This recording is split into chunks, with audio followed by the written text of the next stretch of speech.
Now to a News 12 special report. Not many people get the chance to see a solar eclipse from the air, but our chief meteorologist convinced a major airline to alter the path of one of its regularly scheduled flights to give passengers and crew a chance to experience an incredible celestial sight.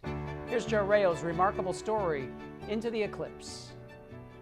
Oh my God, look at it. Here comes the shadow. Look at that. It's like a tornado. Oh my God, here we go. Exclamations of wonder from a person witnessing a sight that few people in their lifetime ever get a chance to see. This is the shadow of the moon streaking silently over the Pacific Ocean at 7,000 miles per hour, about to rendezvous with a commercial jet aircraft just prior to the start of the most awe-inspiring sight the heavens can offer, a total eclipse of the sun. Totality! Totality! But it was the circumstances of how this flight came about that garnered national attention.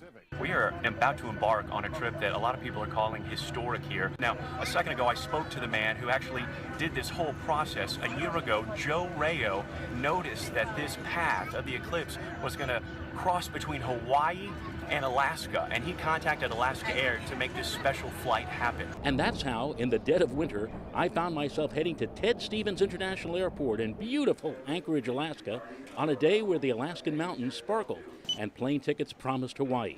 Waiting for me at the gate was Captain Hal Anderson of Alaska Airlines, who was going to pilot our journey into darkness. It's a rare privilege to see a total eclipse, particularly from 37,000 feet. I think Alaska Airlines should be congratulated because most other airlines just give you an in-flight movie. We're going to go one better than that, much better than that. We're going to give you a chance to see something you may never see again, a total solar eclipse.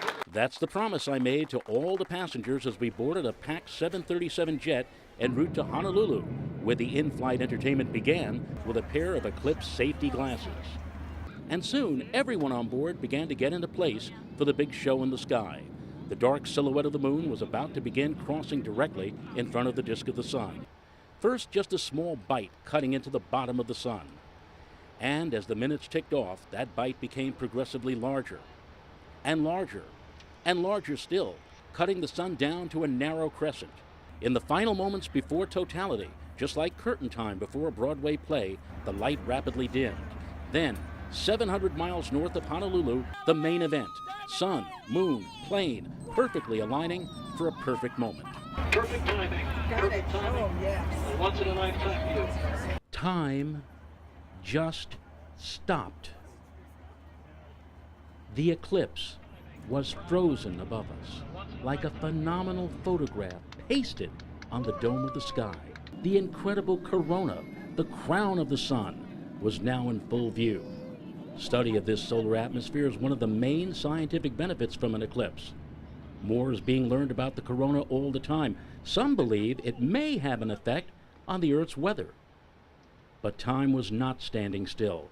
After just 113 seconds, the moon's movement brought forth a second sunrise, ending the late afternoon darkness that had stretched across the horizon. And the passengers were still in awe.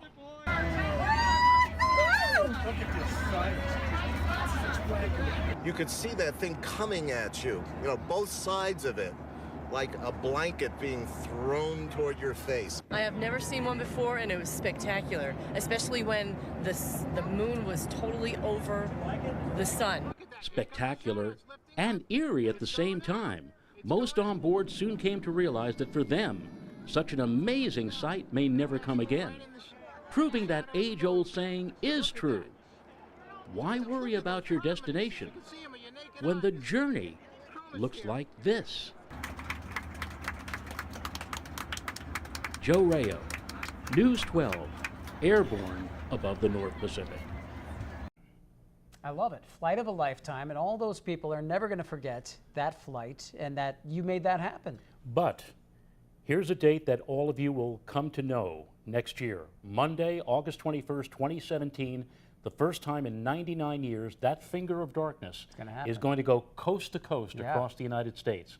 And it's going to be a big, big story. If you've never seen a total eclipse and want a chance to see one, that will be your chance to see one next year. And of course, we'll tell our viewers more about it. Mark your calendars now. Yes. All right. So more immediate Let's talk about the forecast for the weekend. Let's talk about the forecast for the weekend. It is a very easy forecast because the day that we had today is going to be replicated on Saturday, a day of clouds and sun, maybe a pop-up shower here and there, temperatures well into the 80s, along with moderate levels of humidity. A better chance for showers and storms on Sunday as a cold front approaches our area, slices through our area late Sunday night or early Monday morning, and behind it, here comes relief. The first real relief we've had around here in many, many moons.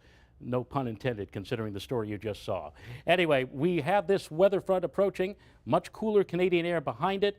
It'll shove all of this humidity that we've been dealing with for the past couple of weeks out to sea, and we're looking for a much nicer period of weather for next week. How many of you have next week off? If you do, you hit pay dirt. It's going to be a great weather week. 63, partly cloudy to clear overnight with moonlit skies for Saturday.